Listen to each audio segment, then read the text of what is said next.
tous. Donc nous démarrons donc cette table ronde. Quelle perspective pour le marché des fruits et légumes bio? Alors, il n'a échappé à personne que depuis 2 ans, la filière bio traverse peut-être son premier palier de croissance. Pour autant, la croissance observée sur le long terme reste importante. Je vais simplement vous donner quelques chiffres en termes d'introduction, des chiffres consolidés. Alors c'est vrai qu'en 2022, l'année a été assez compliquée pour la bio. Alors, dans un contexte où il y a eu moins 9% d'achats sur l'alimentaire en général, mais effectivement moins 10%, notamment en magasins spécialisés bio. Les ménages, alors pour la France, les ménages français effectivement déconsomment. On a un panier d'achat moyen en baisse de 6% sur 2022. Et puis, donc, la fréquence des transactions a aussi baissé de 5%. Donc, on vient un petit peu moins, on fréquente un petit peu moins les supermarchés. Alors, c'est vrai, comme tu le dis, la filière bio, elle connaît son premier palier de croissance. Mais bon, les experts comme les professionnels, ils voient encore des perspectives pour la bio.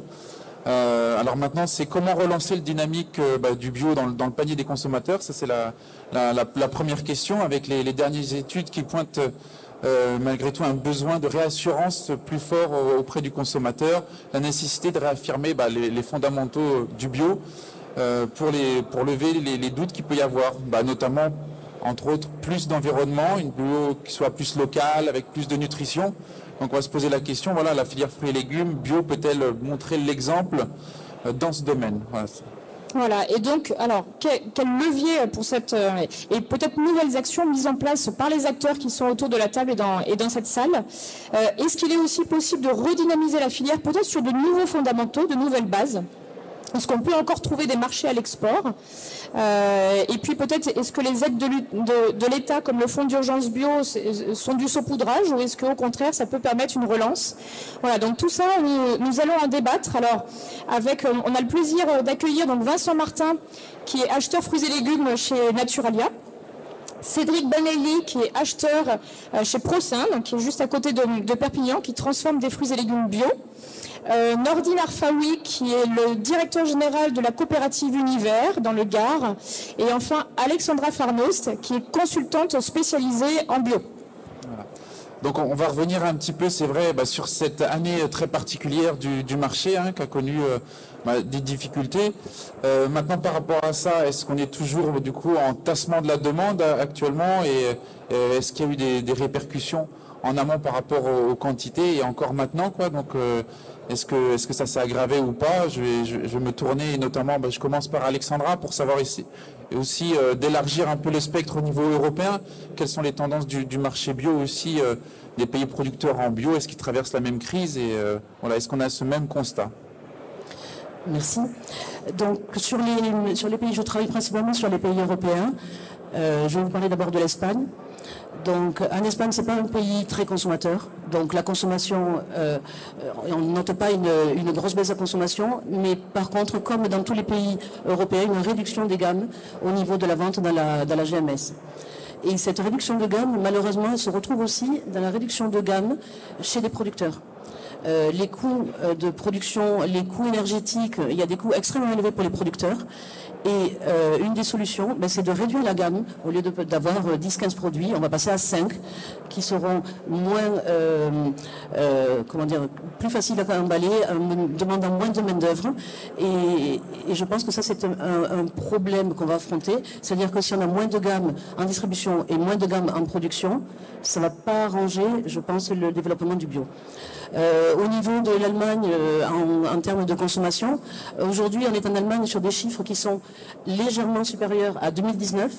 Alors c'est un peu embêtant de faire en 2023 des statistiques par rapport à 2019, mais on ne peut pas comparer 2020, on ne peut pas comparer 2021. 2022 a été assez catastrophique, mais finalement quand on reprend sur 2019, qui est une année normale en Allemagne, on est sur une légère augmentation. Le marché GMS en Allemagne est plutôt en progression. Les supermarchés bio en Allemagne, type Alnatura, sont aussi en progression. Et c'est plutôt le marché des grossistes qui souffre de la baisse. Mais qui souffre, mais tout en ayant quand même une légère progression par rapport à il y a quelques années. Merci. Je passerai la parole à Nordine pour faire un petit peu un bilan. Maintenant, on est à 1 an. Ouais. Bonjour à tous. Bon, avant de parler des perspectives, c'est surtout de faire un constat. Donc aujourd'hui, on est sur un constat cataclysmique. puisqu'aujourd'hui, on est face à un dérèglement climatique, face aussi à des sécheresses. On le voit sur Perpignan, mais aussi le sécheresse du pouvoir d'achat. Donc aujourd'hui, il y a un gros désamour du bio. Mais après, il ne faut pas aussi tomber aussi dans la sinistrose. Il faut continuer. Le bio a une vocation aussi, au-delà de produire, de véhiculer des images positives, de vraiment diversifier, apporter de la biodiversité sauvage. Voilà. On est créateur aussi d'emplois, donc ça aussi, il ne faut pas l'oublier. Le risque, c'est qu'on ne puisse plus installer des jeunes. Là, c'est un gros risque, voilà, parce qu'on ne donne plus envie aux jeunes de s'installer. Voilà, ça, c'est un constat. Et le dérèglement, il est aussi au dérèglement du marché. Voilà, aujourd'hui, on tire toutes les structures sont tirées vers le bas, puisqu'aujourd'hui, on a laissé aussi un peu, je dirais, je ne mets pas en cause la stratégie de l'agence bio, mais aujourd'hui, développons du bio. Aujourd'hui, on savait que c'était un marché de niche, hein, et on le voit arriver avec des monoproduits sur un marché de niche. Aujourd'hui, ça dérègle totalement le marché, quoi. On le voit sur certains produits, dans la pomme. Aujourd'hui, on paye pas la juste rémunération, parce qu'aujourd'hui, dans le bio, il faut pouvoir aussi apporter une rémunération juste au producteur. Et aujourd'hui, c'est pas le cas. Aujourd'hui, on a un marché qui se dérègle. Et aujourd'hui, ça fait la part, je dirais, aux distributeurs, hein, puisqu'on est tous tirés vers le bas, quoi. Voilà, ça, voilà, avant de parler de perspective, c'est un constat. Et qu'on n'a jamais connu, hein, voilà, depuis 1988, on fait du bio, on a eu des crises, hein, on a créé des germes, on a eu la vache folle, on a eu des crises, mais cette crise, on ne l'a pas vu venir, quoi. Voilà, donc, et après, perspective, donc on échangera. On va y revenir sur les perspectives. Merci Nordine. Bah, du coup aussi, moi, je me retourne vers Naturalia. Comment se passent du coup les ventes? Peut-être une perspective, avant de parler perspective, mais de revenir un peu sur ces 12 derniers mois du marché bio en fruits et légumes principalement. Oui, merci. Donc bonjour à tous. En effet, nous aussi, en termes de constat, la principale chose, c'est qu'on s'est rendu compte que les clients avaient potentiellement changé, ou en tout cas que leurs attentes avaient changé, et que du coup, on devait se réinventer en termes de points de vente, en termes de propositions d'offres. Et en effet, pour reprendre un peu ce que disait Nordine, mais du point de vue retail, les besoins et les attentes ont changé. Ils ont été peut-être un peu flous en termes apportés par la diversité des labels. Et donc, en effet, il y a ce besoin de réaffirmer qu'est-ce qu'est la bio, pourquoi le prix, pourquoi ça coûte plus cher. Et donc, nous, on a été confrontés en 2022, notamment à adresser ce sujet principal de prix de vente. On a travaillé la copie en profondeur. Et donc les premiers prémices de 2023 sont assez positifs, donc on est optimiste. Voilà, on essaie de créer le rebond et donc voilà, de coller aux attentes des consommateurs, quoi. Bon, bah, c'est en tout cas des bonnes perspectives, en tout cas, enfin à suivre. En tout cas, on n'a pas encore tous les chiffres premier et deuxième trimestre, mais en tout cas sur le marché, enfin gros parisien, région parisienne, en tout cas une relance légère, mais relance quand même, quoi. Ok. Je me retourne vers Cédric aussi pour parler un peu, voir est-ce qu'il y a eu ces changements, ces impacts sur la partie transformation aussi. Est-ce que ça a eu des effets, voire positifs ou pas, mais ou sur les ventes, quoi. Bonjour à tous. Effectivement, alors la société ProSain, donc c'est une PME d'environ 70 personnes qui est basée au sud de Perpignan, qui a la particularité de distribuer ses produits uniquement en réseau spécialisé bio.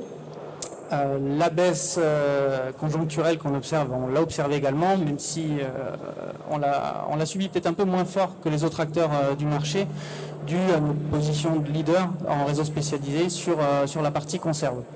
Donc les chiffres de moins 10%, etc., on est plutôt proche des moins 5 à moins 6% de notre côté.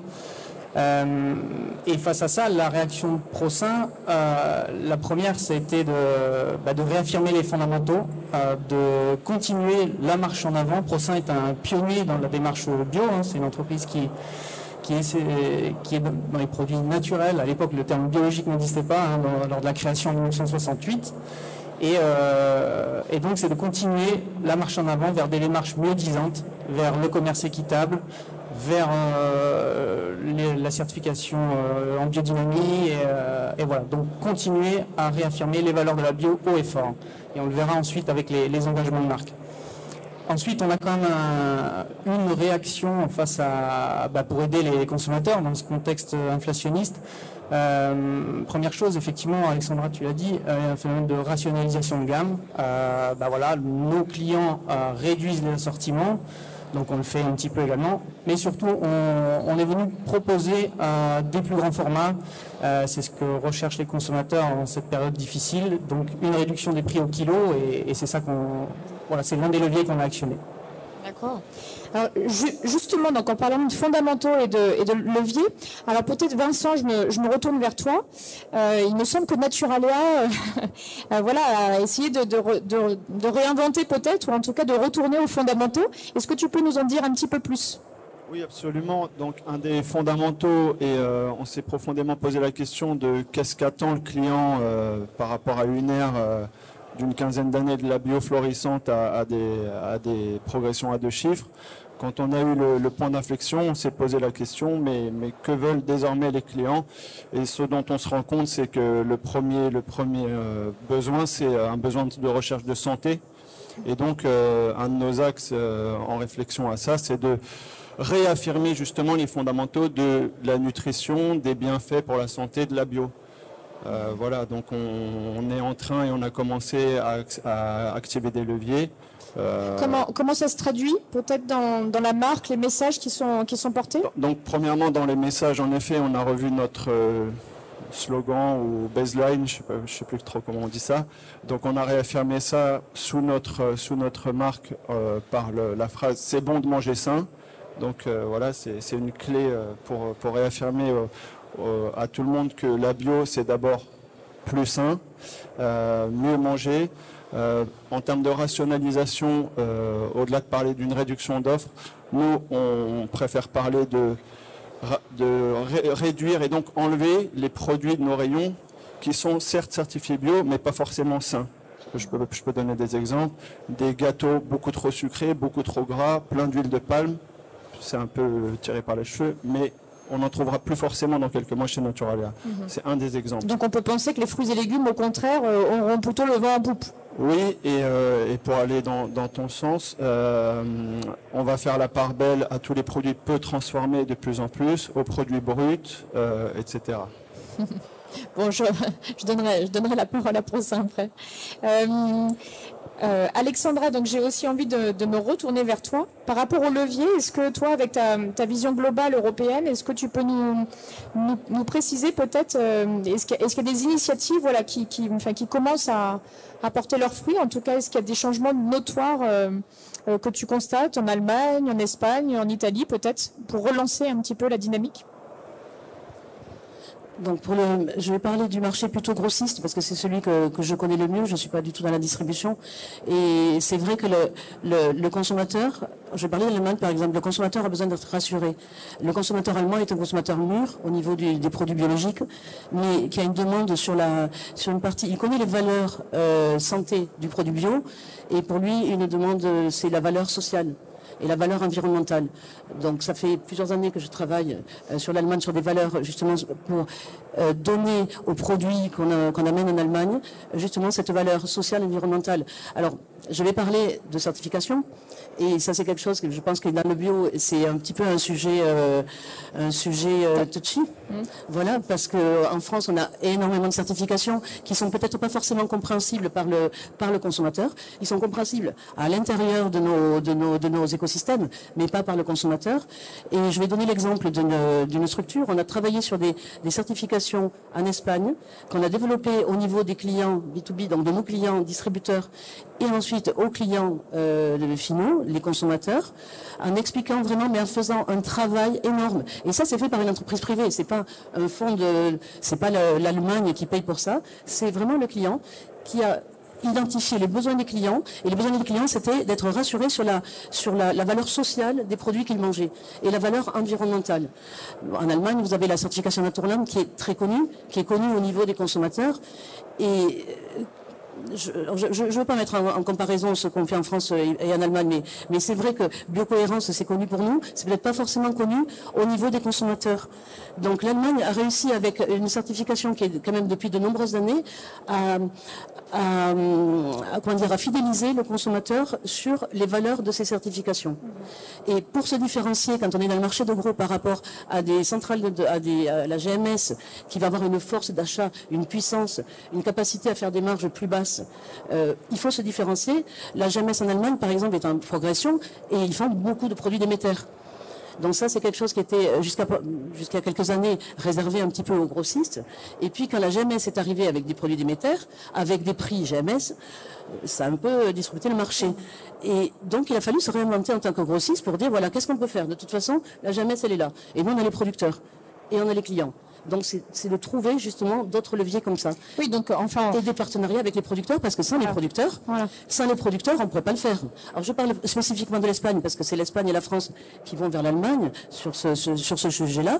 Mais si on n'a pas le producteur, on n'aura pas de toute façon de certificat, on n'aura pas de produit. Et à la base, il y a le producteur et il y a la rentabilité qu'on donne au produit. Quand je vous disais tout à l'heure que les producteurs vont réduire leur gamme, c'est pas tout le monde. Mais il y a beaucoup de producteurs qui aujourd'hui ne s'en sortent plus. On sait qu'on va vers une casse au niveau des producteurs, que ce soit en France. Alors on a des déconversions en France, mais on a aussi des producteurs qui ne vont pas tenir l'année. Pareil en Espagne. Des producteurs qui sont étouffés depuis 2020. Sur certaines régions, ils ont eu la grêle. Toute l'Europe a eu le Covid. La crise énergétique, la guerre, etc. Ça fait quand même 3 ans que les producteurs sont pris à la gorge et avec des prix qui sont toujours tirés, tu le disais Nordine, avec des prix qui sont toujours tirés vers le bas. Et je pense qu'en tant qu'opérateur, que ce soit les distributeurs, mais nous tous, on a un rôle à jouer justement pour donner un revenu meilleur aux producteurs. Parce que d'une part, s'ils n'ont pas de revenus, ils arrêteront.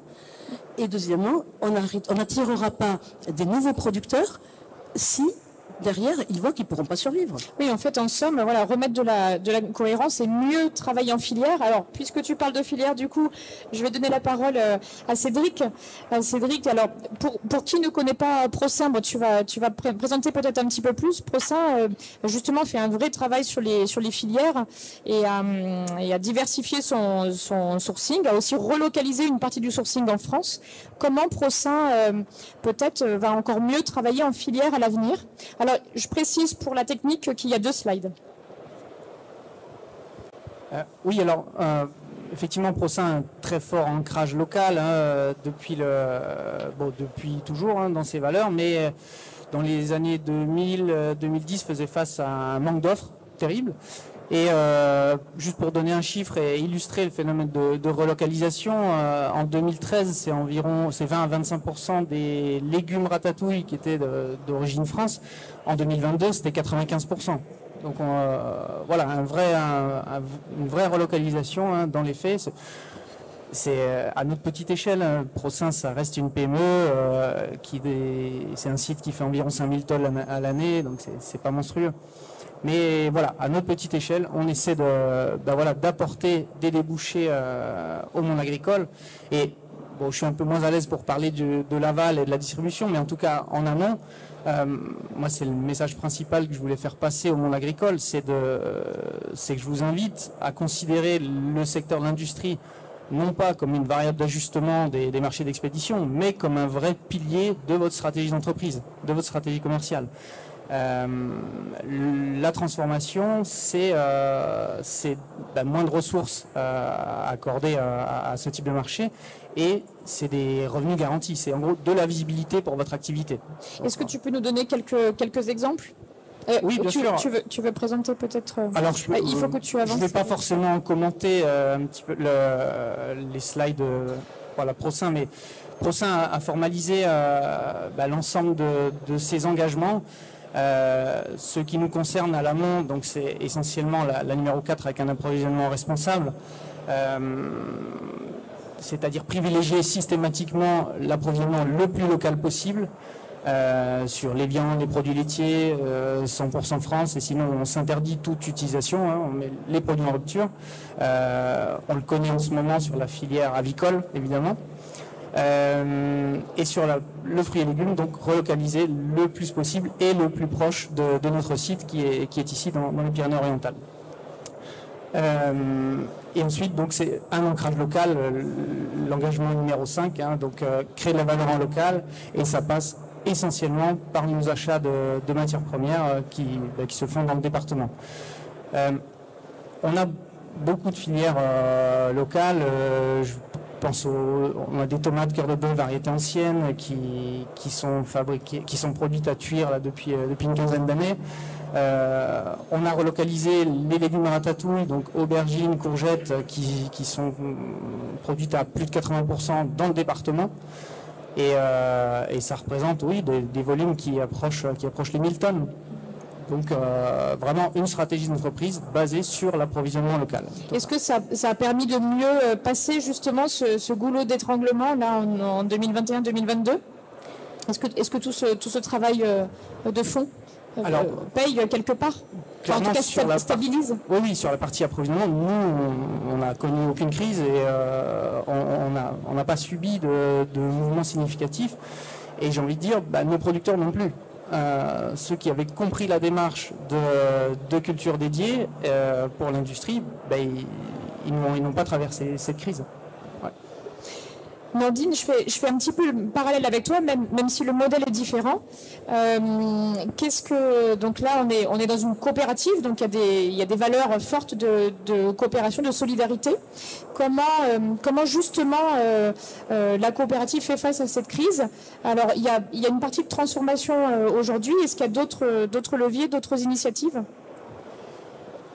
Avant tout, c'est de faire attention aux leviers. Je pense qu'aujourd'hui, il ne faut pas braquer d'une année sur l'autre sur un nouveau modèle économique. Aujourd'hui, on reste sur une même stratégie. Donc, s'appuyer sur des partenaires fiables, durables. Voilà. On s'appuie sur notre certification commerce équitable France. Voilà, le dénominateur commun, ça reste les études de coûts, où on est obligé quand même, où on s'engage à rémunérer le producteur à sa juste valeur. Donc, continuer à diversifier. Aujourd'hui, vous parlez de diminuer les références. Aujourd'hui, nous, on continue à développer des produits. En 2022, on était sur 60 références, on est sur 100. Voilà, donc, on continue à les produire, à les produire des cultures traditionnellement compliquées à produire. Voilà, notamment sur le bassin corse où on est sur une trentaine d'hectares d'avocats. Voilà, c'était pas gagné. Donc, on s'appuie sur des techniciens indépendants fiable. Voilà, ça on s'appuie sur ça. Et puis aujourd'hui, donc il y a 5-6 ans, on pouvait se permettre, je dirais, de laisser un peu de côté la partie freinte déchets de tous nos cultures. Aujourd'hui, c'est d'apporter une valeur ajoutée. Donc aujourd'hui, on transforme tous nos produits. Voilà, on a développé deux marques, une marque spécialisée, une marque grande distribution, notamment sur tous les produits qu'on maîtrise. Voilà, quoi. Et très prochainement, donc voilà, on a la perspective d'aller entrer dans le capital pour pouvoir maîtriser aussi la transformation. Voilà. Mais c'est voilà, faire attention aujourd'hui sur un contexte quand même qui est difficile de braquer.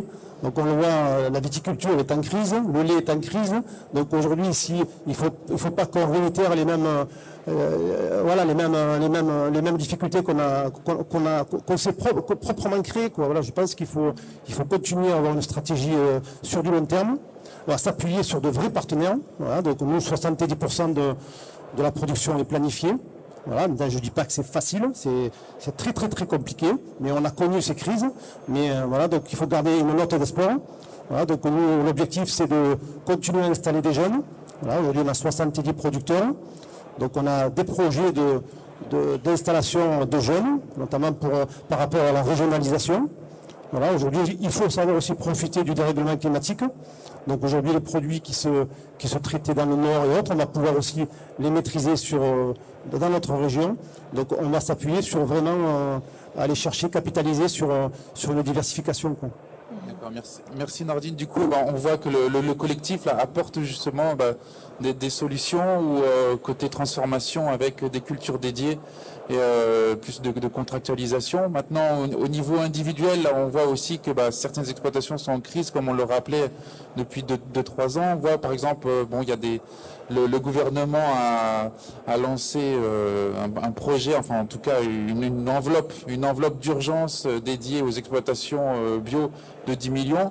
Est-ce suffisant? Est-ce que, voilà, ça c'est la première, est-ce que ça peut faire une différence?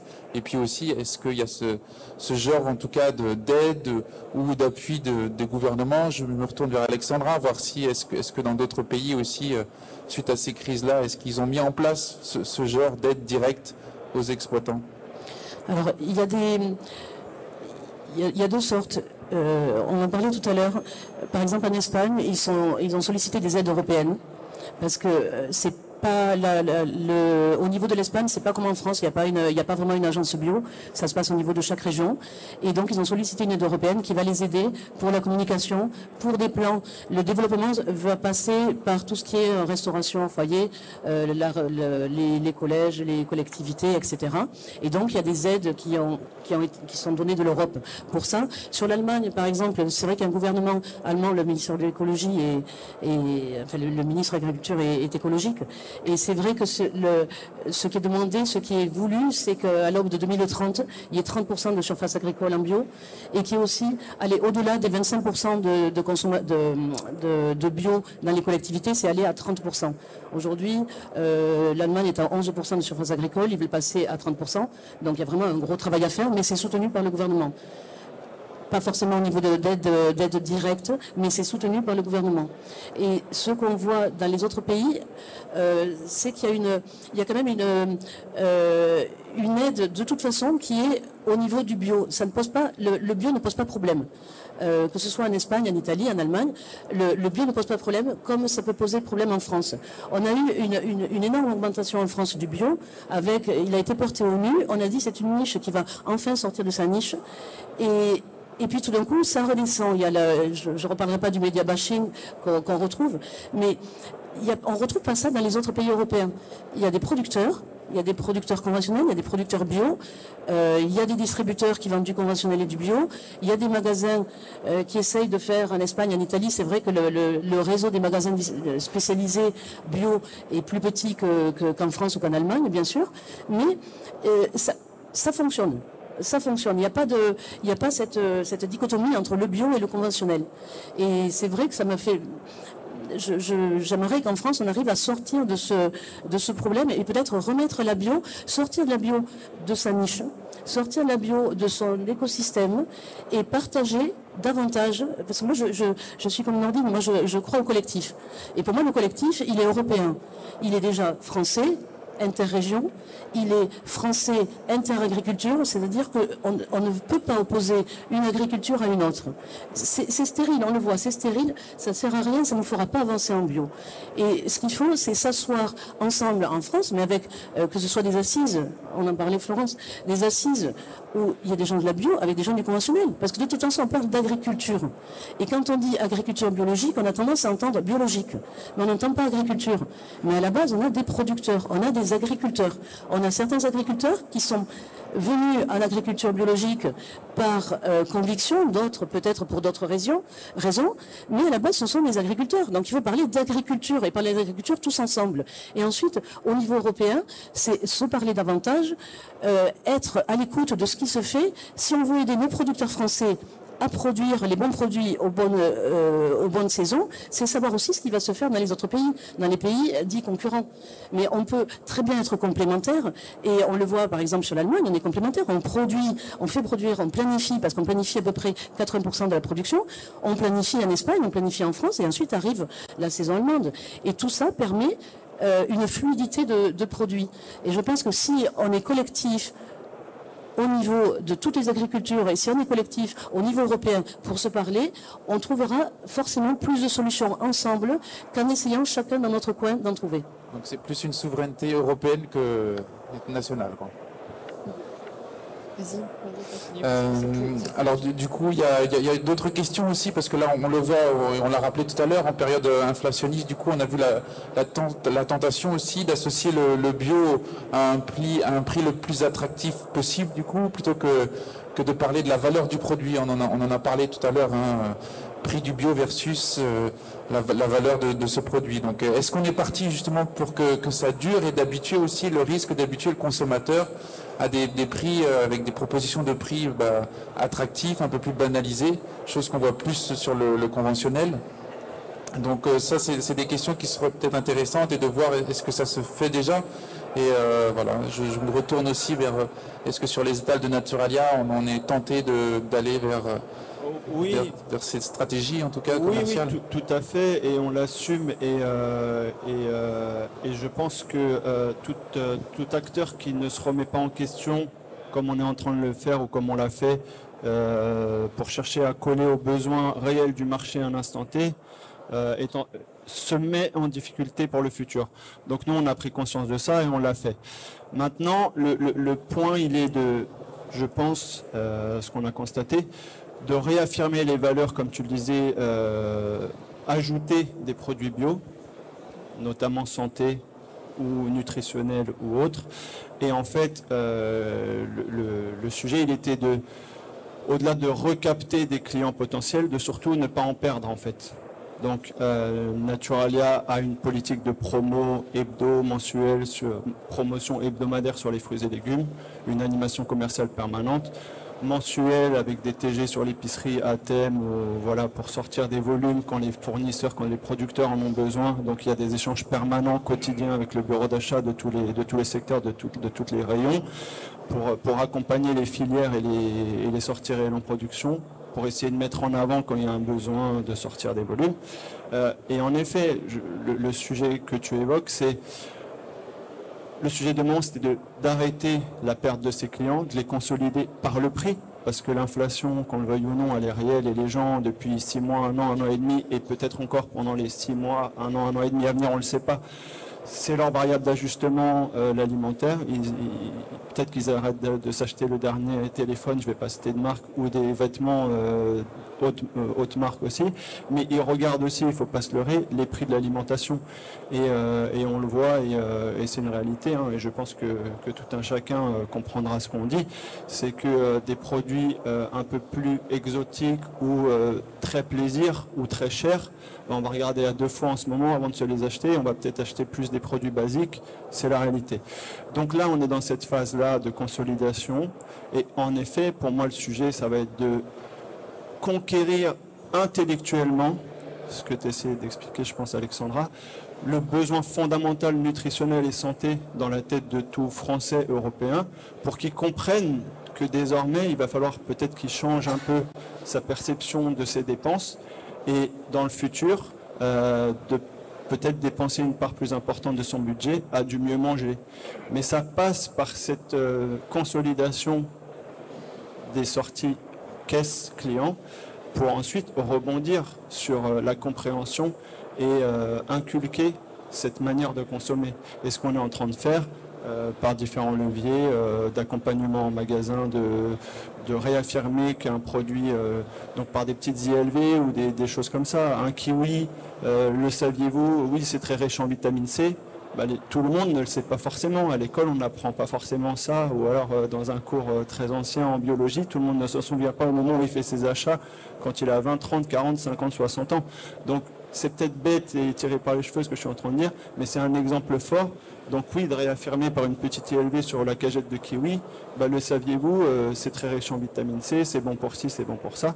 Et donc on est en train de déployer toute une ILV très ludique et très accompagnante, pas que sur le fruits et légumes, sur tous les rayons, pour enfoncer les portes sur cette notion de santé. Et je reviendrai peut-être dessus après, mais au-delà de réaffirmer cette notion de santé forte et profonde, intrinsèque à la bio, il y a la notion de plaisir et d'expérience client en magasin aussi.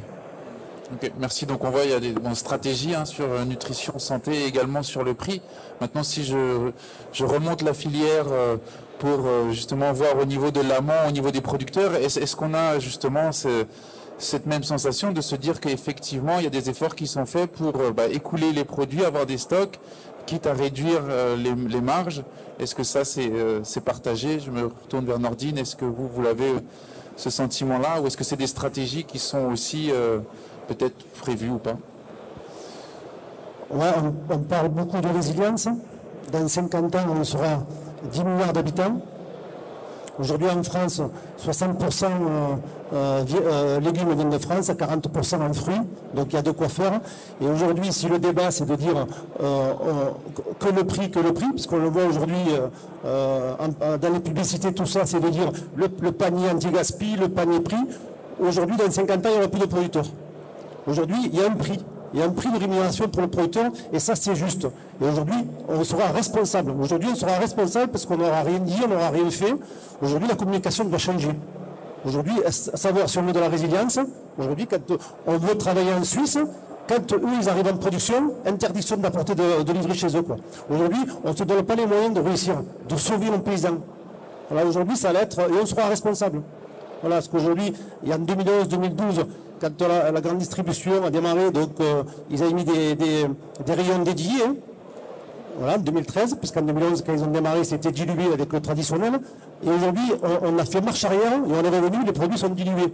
Donc aujourd'hui, quand la croissance est là, donc c'est facile de venir surfer, de venir chercher, je dirais, la croissance de chiffres. Mais aujourd'hui, on a besoin de sauver nos paysans. Et on a besoin de transparence. On le voit sur la tomate. Hein. Là où l'intermédiaire prenait 84%, donc ces 84% ne vont pas à la poche du producteur. Quoi. Donc aujourd'hui, on a besoin de transparence, que toute la valeur donc, dans le commerce équitable, nous on le fait avec nos producteurs. Alors, il faut qu'aussi les distributeurs aussi donnent la partie transparence. Parce que sinon, on ne sauvera pas nos paysans. Quoi. Voilà, et on a un devoir de mémoire. Quoi. Voilà. Je pense que voilà, aujourd'hui, si on doit, et c'est maintenant. Quoi. Parce que fin 2023, il risque d'y avoir de la casse, voilà, des producteurs, voilà, donc pas donné avec la pression immobilière, pas donné aux jeunes de s'installer, donc et ça c'est une déception, quoi. Voilà, c'est une vraie déception pour nous, quoi. Voilà. Voilà, si on veut vraiment que les petits villages continuent à vivre, voilà, donc on a une responsabilité, quoi. Voilà. Et les aides, je veux bien, mais si aujourd'hui on compte sur l'Europe pour venir, ok, c'est de l'additionnel, mais il ne faut pas s'appuyer sur ça, quoi. Voilà, il faut que tout le monde prenne conscience qu'aujourd'hui l'enjeu, c'est comment on fait pour sauver nos paysans, quoi. On a parlé de transparence, il me semble qu'on a parlé aussi de filières, de partenariats forts et qui vont être vraiment des leviers socles. Alors du coup, je me retourne un petit peu vers Procin. Est-ce qu'il y a... alors, est-ce que déjà par rapport au travail que vous avez mis en place, alors on a eu la crise Covid avant, est-ce qu'il y a eu une sorte d'effet booster sur les produits transformés? Première question, puis peut-être deuxième question aussi, est-ce que là, dans un peu l'ébullition ambiante, est-ce qu'il y a des volumes du frais qui se sont retrouvés, qui ont toqué un petit peu plus à la porte des filières transformées ou pas? Oui, alors, premier commentaire, effectivement, effet Covid, on le sait tous, a boosté les ventes en épicerie sèche, hein, phénomène de stockage chez les consommateurs. Oui, clairement, on a vu les volumes s'envoler. On a accompagné nos clients qui étaient très demandeurs à ce moment-là, hein, les distributeurs. En revanche, ça s'est quand même essoufflé assez vite. On a capitalisé, on a recruté des nouveaux consommateurs, on les a fidélisés. Maintenant, on sent qu'on est en train de les perdre depuis fin 2022 et ce contexte d'inflation. Contexte qu'on a vu venir un peu avant les consommateurs en tout cas, mais puisqu'on a subi des hausses terribles des coûts de l'énergie, donc on l'a subi directement avec des coûts de l'énergie multipliés par 4,5 et on l'a subi indirectement avec des hausses de prix d'achat très importantes sur les produits transformés. Donc l'effet Covid, oui, à court terme, mais là on sent clairement qu'on est en train de perdre des consommateurs. Et là, on a besoin de nos clients pour accompagner cette période difficile, hein, sur l'année à venir, très clairement. Est-ce que néanmoins, alors avec tous les ingrédients et tous les leviers que vous avez exprimés, est-ce que néanmoins on peut se dire là tous ensemble autour de la table, parce qu'on a une belle filière, est-ce qu'il y a des filières, voilà, est-ce qu'il y a des exemples de filières qui peuvent être en développement? Alors en préparant, par exemple, tu nous parlais du basilic, de l'oignon, voilà, est-ce qu'il y a des exemples vraiment très concrets, très parlants, qui peuvent quelque part être des tremplins pour rebooster l'ensemble? Alors, effectivement, ce qu'on a réussi là, en une dizaine d'années en relocalisation sur les légumes ratatouille, et ben on continue à mettre en place. On a encore des besoins aujourd'hui, des filières qu'on a du mal à relocaliser. Depuis 2 ans, on travaille la filière oignon, mais oignon pelé. On continue d'étudier, c'est toujours un peu compliqué, mais la filière poivron. Mais là, en fait, sur ces familles-là, on a besoin d'une première transformation. On n'est pas en mesure, nous, d'avoir du légume brut sorti champ. Ce qui est différent sur la ratatouille ou sur le fruit, où depuis toujours, on traîne des volumes importants en abricots, en pommes, et où là, on est sur des démarches mieux-disantes en termes de certification, commerce équitable. Hein. On a des contrats pluriannuels en pommes, en légumineuses, en tomates, voilà. On en a beaucoup, mais on a encore des besoins. Donc aujourd'hui sur des produits semi-transformés. Donc je parlais d'oignons pelés, effectivement, on a l'écoute et malheureusement on a encore besoin d'aller en chercher un petit peu en Espagne. Et à l'avenir, le dernier levier qui nous reste pour relocaliser 100% de nos approvisionnements en France, ceux qui sont possibles, c'est le poivron, par exemple, pour lequel on cherche du poivron pépiné. Et donc, dernier exemple, depuis un peu plus d'1 an, on a monté de toutes pièces une filière en local, hein, à environ 5 km d'ici, sur la production de basilic, pour lancer le premier pesto 100% France sur le réseau spécialisé bio. Bravo. Mais on a encore des besoins, puisqu'on est très content de l'accueil des consommateurs et des clients de ce produit. Alors, contactez-moi. Bon, je pense que merci encore. Il y a beaucoup de monde ce matin, ça fait plaisir quand même, hein, à 10h. Donc du coup, on va ouvrir les questions avec la salle. Et il y a un micro qui va circuler. Je suis sûre je vois plein de têtes connues. Si personne ne se désigne, c'est moi qui désignerai. Ah. Présente-toi. Merci. Et je me lève, Catherine Barros du CTIFL. J'aurais plein de questions. Déjà, je vais vous en poser une, puisqu'on travaille tout le temps avec les consommateurs qui ont découvert, pour certains d'entre eux, le bio pendant le confinement et qui l'ont abandonné, ce qui est dommage, parce qu'il y avait des freins relatifs qu'ils ont levés à la consommation. Hein. Et ils ont notamment évoqué la saveur du bio, qui est un des produits bio, qui est quand même importante. Et puis la deuxième chose, c'est le préemballage, le plastique, qui, pour une partie de ces consommateurs, est antinomique avec l'image du bio. Donc, je voulais avoir votre réaction là-dessus. Merci. Peut-être Vincent ? Peut-être ? Oui, je vais essayer de répondre. Non, mais c'est tout à fait juste. Pour rappeler l'histoire pas si lointaine, en effet, l'effet Covid a fait qu'il y avait à un instant T des besoins fondamentaux de manger de tout le monde, puisqu'en fait, on n'avait plus que ça à faire, aller dans les magasins pour manger, tout le reste était fermé. Et en parallèle, il y avait des ruptures dans les magasins de la grande distribution. Donc en fait, de facto, on a eu plus d'affluence pendant cette période-là, qui a fait, comme vous le disiez, découvrir et ouvrir la porte à des gens qui ne seraient pas forcément rentrés dans des points de vente de spé bio en temps normal. Et ça a été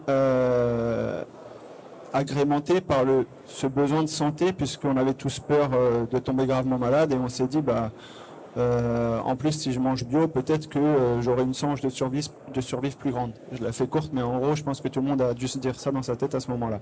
Donc oui, l'aspect bio a profité pendant cette ère de tout ça, et on a eu un retour de bâton accéléré par le démarrage de la guerre en Ukraine, pour parler concrètement, et ce sujet d'inflation.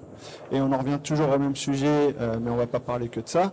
Au bout d'un moment, il y a des airs, et quand tout le monde a une épargne à dépenser et à se faire plaisir, tout va bien. Mais quand le porte-monnaie redevient un peu juge, il faut faire des arbitrages.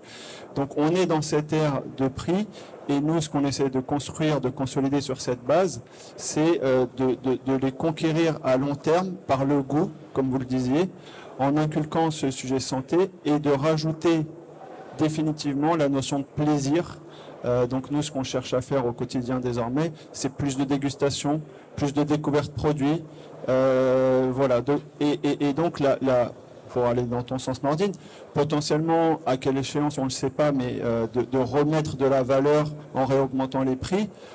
Évidemment, on le veut tous pour la filière et pour le futur, mais ça ne sera possible que à partir du moment où le consommateur moyen sera devenu profondément et pour toujours convaincu et prêt à payer un peu plus cher pour ces produits-là. En fait, on est dans le creux et on espère que la vague va repartir vers la lune, quoi, de la bio. Merci. Oui. Alors, présente-toi aussi. Bonjour, Claire de Bibio Conseil. Je suis en lien avec des agriculteurs et c'était une question pour Nordine. Au niveau, tu as évoqué effectivement l'intérêt de diversifier la gamme. Est-ce que au niveau d'univers, vous seriez intéressé par des produits complémentaires type Cresson ou autres, des produits un petit peu, on va dire, pas marginaux, mais voilà, un peu complémentaires de gamme. Et aussi savoir si au niveau de la coopérative, tu travailles avec des apporteurs extérieurs ou est-ce qu'il faut que les agriculteurs soient tous coopérateurs? Donc, déjà la coopérative, donc on est une vraie coopérative, voilà, où les producteurs sont impliqués dans leur outil. Donc aujourd'hui, 87% du chiffre d'affaires est réalisé avec la partie adhérent et 15% avec des TNA. Donc comment ça se passe les TNA? C'est un peu les fiançailles avant le mariage. Donc on essaye de, notamment par rapport à ce que j'évoquais sur la régionalisation des produits, donc on essaye de faire 1 an, 2 ans en TNA. Après, on fait un bilan. Après, s'il y a des perspectives sur des nouveaux produits. Voilà, parce qu'aujourd'hui, nous, l'intérêt, c'est qu'on a 70 producteurs, qu'on apporte de la vraie valeur à nos producteurs. Donc, on n'est pas une coopérative. On n'a pas vocation à faire du résultat, du chiffre, voilà, pour que soit partagé aussi avec les parties prenantes, les salariés, voilà, les clients, voilà, et les producteurs. Donc, voilà, donc on n'est pas à la recherche accessoirement de volume, puisqu'on essaie d'abord de saturer nos producteurs. Nos producteurs sont engagés dans des planifications où on fait attention aux rotations de culture, c'est très important. Aujourd'hui, la règle n'est pas encore sortie, mais c'est une obligation. Aujourd'hui, on ne peut pas arriver avec des monoproduits en bio, ça déstabilise le marché, et on met en danger le producteur.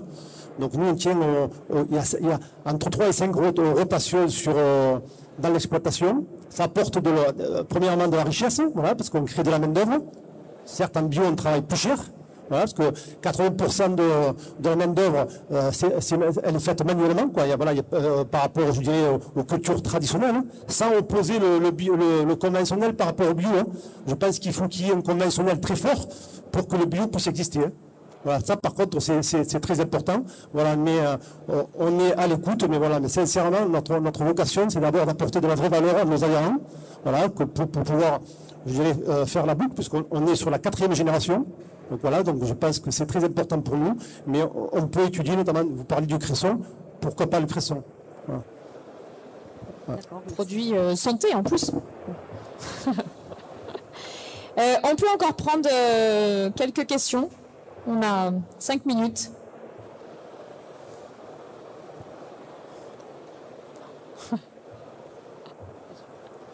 Plus? Catherine, tu avais d'autres questions? Ah, sur le pré-emballage, c'est vrai qu'on n'a pas répondu. Hein. Ah, bah Nordine a envie de... Pour la partie pré-emballée, donc ça a été une réponse notamment par rapport à la grande distribution, pour pouvoir aussi séparer le bio du conventionnel, pour pas qu'il y ait aujourd'hui notamment par rapport à la transparence et par rapport au ticket de caisse, parce qu'il aurait pu y avoir, je dirais, de la mutation entre le conventionnel et bio. Donc voilà, c'est sûr que ça n'a pas été c'est pas une réussite. Hein. Et puis depuis en 2020, quand on a aussi travaillé sans plastique, où on a travaillé sur des barquettes un peu où on ne voyait pas le produit. Donc là, ça a été un premier impact en grande distribution, puisqu'il y a eu 20% de perte en chiffre d'affaires, puisqu'on ne voyait pas le produit. Voilà, mais Dieu sait qu'on travaille sur des subterfuges, on essaie de doper notre créativité pour trouver des emballages vertueux. Mais donc tant qu'on n'aura pas répondu à la mixité dans les magasins, quoi. De dire entre le conventionnel et le bio, on sera obligé de trouver des alternatives. Est-ce que par rapport aux perspectives réglementaires, il y a de plus en plus de vrac, on va vers de plus en plus de vrac ou pas en magasin? Oui, absolument. Alors il faut parler peut-être un petit peu plus fort. Là c'est mieux. Absolument, de toute manière c'est une contrainte, comme tu le dis, en termes de législation. Donc oui, nous, ça fait longtemps qu'on a enclenché cette démarche au bureau d'achat fruits et légumes pour enlever tous les plastiques quand c'était possible. On a même été plus loin en faisant la première banane, certes importée de Colombie, mais très très très vertueuse, puisqu'on avait lancé un projet de banane sans plastique en production. C'était la première mondiale bio, elle était Déméter, le top du top. On en revient toujours à un autre sujet qui est de correspondre en permanence aux attentes des consommateurs réels. C'est-à-dire que tout le monde peut imaginer des projets magnifiques sur le papier, mais est-ce qu'à la fin ça marche? Est-ce que ça se vend? Et oui, de réduire tous les emballages quand c'est possible, on l'a fait et on ira. Quand c'est pas possible, comme disait Nordine, de passer sur des emballages totalement vertueux, recyclés, recyclables, 100% carton, avec 1% de plastique et une colle soudée au micron, machin, infrarouge, donc pas de colle sur un avocat barquette prémuré, etc. Donc on est depuis plusieurs années dans cette démarche. Après, on est confronté à la réalité des sorties caisses et typiquement, nous aussi, comme Nordine, exactement, on a constaté, on est passé sur une barquette de mâche il y a quelques années, 100% carton. Flop total, monumental, catastrophique. Les ventes de cette barquette de mâche ont été divisées par 60%. Donc au bout d'un moment, il y a l'envie et il y a la réalité effective de ce que le client consommateur voit et déclenche en achat ou pas. Et après, oui, d'aller dans du 100% vrac, en théorie, on peut vouloir le faire. Il ne faut pas oublier qu'il y a toute une catégorie de clients, et on en revient à un sujet un peu évoqué précédemment, qui n'est pas encore totalement convaincu et engagé à 2000% dans la bio et la planète. Ils pensent d'abord à leurs pommes et à leur santé, et ensuite, pour les plus engagés, vient cette notion de santé. Moi, je suis hyper optimiste sur la jeunesse de demain, parce que je pressens que les jeunes de 15 à 25 ans ont peut-être plus de fibres que d'autres l'ont eu avant, et que j'espère que ça se développera donc pour le futur. Mais juste pour terminer, n'oublions jamais qu'il y a certaines parts de gens qui, c'est complètement aberrant ce que je vais dire, mais c'est un peu pour illustrer en gros le truc, préfèrent s'acheter une barquette de champignons préemballée de 200 grammes que du vrac. Pour plein de raisons propres à eux, peut-être qu'ils trouvent que c'est pas hygiénique ou j'en sais rien.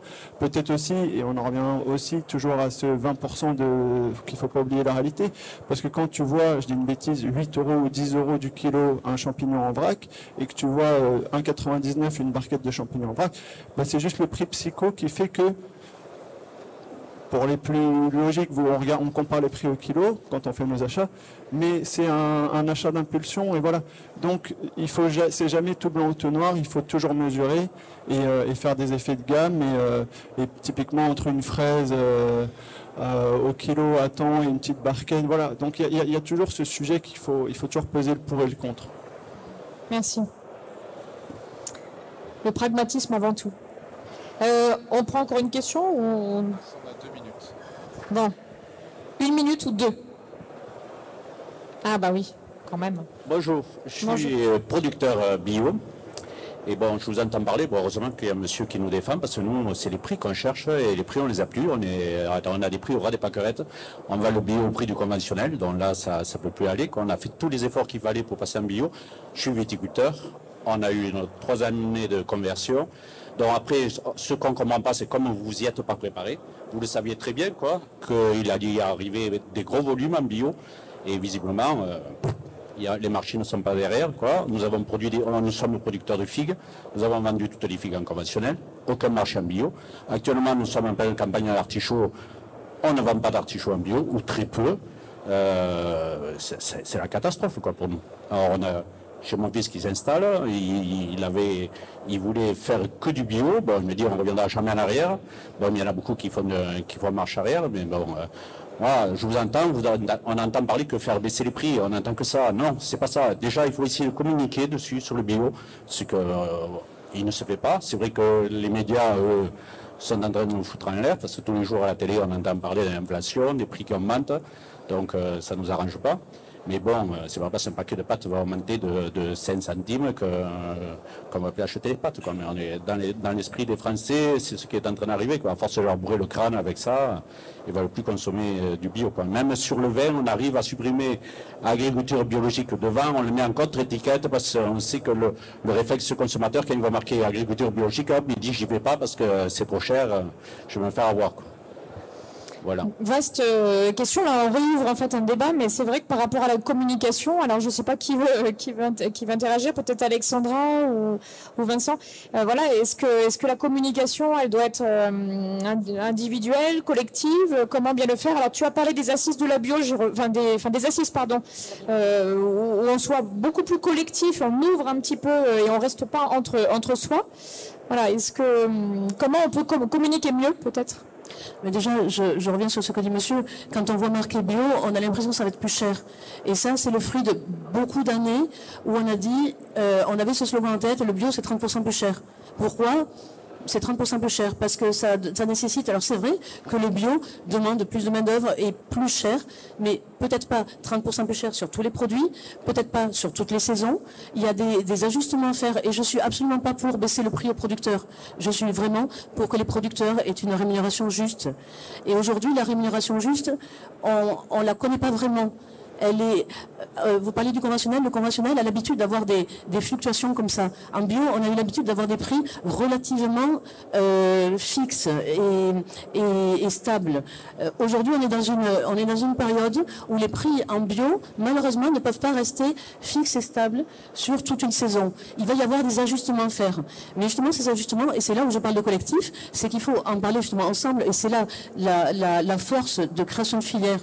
La force des filières, parce qu'on connaît, en tant qu'acheteur, en tant que distributeur, on connaît la valeur des produits, on sait de quelle rentabilité a besoin le producteur, et on pourra ajuster. Parce que c'est pas normal qu'on puisse pas, qu'un producteur, quel qu'il soit bio ou qu'il soit conventionnel, ne puisse pas vivre de sa production. Et pour moi, je dis, il faut arrêter de dire le bio c'est plus cher. Parce que le bio n'est pas forcément plus cher. Par contre, c'est le prix payé au producteur qui doit être un prix juste. Et c'est pas forcément ni plus cher ni moins cher, mais c'est un prix juste. Mais c'est en distribution, et là j'en appelle justement aux distributeurs. Il y a une question des marges, et ça a été débattu depuis quelques mois, c'est débattu par rapport au prix qu'on trouve dans les magasins bio sur des produits bio comparés à la grande distribution sur les mêmes produits bio. Il y a une question de marge, et je pense que quand on est dans une période de crise, si on veut travailler collectif, il faut que tout le monde repense son activité. C'est-à-dire que la question des marges, les marges se faisaient traditionnellement beaucoup sur les fruits et légumes parce que c'était l'unique endroit où les distributeurs pouvaient faire encore de la marge. Mais aujourd'hui, il va falloir peut-être partager cette marge, pas peut-être, il va falloir partager cette marge pour soutenir les producteurs. Parce que si on n'a pas de producteurs, on n'aura pas de produits. Nordine, vraiment juste un petit mot parce que là du coup on réouvre un peu un débat. Je suis vraiment désolée, il y a une table ronde après. Et du coup peut-être le mot de la... Non, le souci ça reste quand même une structuration de marché. Donc aujourd'hui quand on ouvre la partie projet, notamment en termes de plantation et autres, il faut qu'il y ait une étude de marché.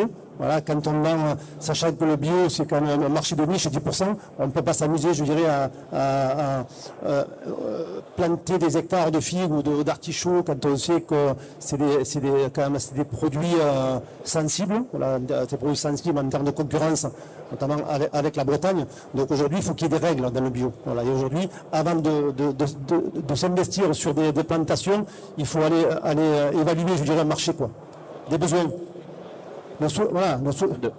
Oui, mais le marché, il y était. On nous a dit qu'il y avait un marché ouvert. Sur quelle base de chiffres sur la figue, il y avait une demande importante. Mais c'est qu'à à cause du Covid, bien sûr, je veux bien. Bon, après, ce sont les marges. Comme on dit, on revient toujours aux marges des distributeurs. Quand on voit qu'on nous paye l'artichaut actuellement à 1,60 € le kilo et qu'on le retrouve en supermarché à 2 € pièce, un artichaut, je dis là, il y a trop de monde qui se met du pognon dans les poches et nous, on s'en sort pas, quoi. Donc, comment voulez-vous qu'on fasse? Et ça fait des années qu'on l'entend, quoi. Mon père lui disait, moi je le dis, et si le gosse derrière doit subir la même chose, c'est pas la peine. Je dis, tu t'essayes pendant un an ou deux, puis vous laissez tomber, vous partez faire autre chose. Alors, on peut plus s'en sortir. On est en bas et c'est nous qu'on reçoit à chaque fois. C'est tout. Hein. Mais il faut bien voir ça, que nous, il faut bien qu'on vive dans notre produit. Quoi. On dirait que nous, on est les derniers. Tout le monde se sert. Et ceux qui restent, on le refile au producteur et voilà. Et si ça ne te va pas, c'est pareil. Quoi. Non mais je ramènerai en synthèse à ce qu'on a dit sur les démarches de filière, parce qu'il me semble que quand on partage une vision et qu'on co-construit, c'est peut-être là effectivement où se loge un peu plus de valeur. Alors je précise qu'il y a une table ronde sur la valeur après, donc si vous voulez rester, parce que ça concerne tout le monde, bio et non bio. Et puis je vous remercie infiniment tous les participants, déjà nombreux, les intervenants. Merci à vous. Merci. Et donc on va parler de valeur dans la prochaine table ronde. Puis n'hésitez pas, il y a un corner bio si vous voulez encore échanger et débattre ensuite. Merci.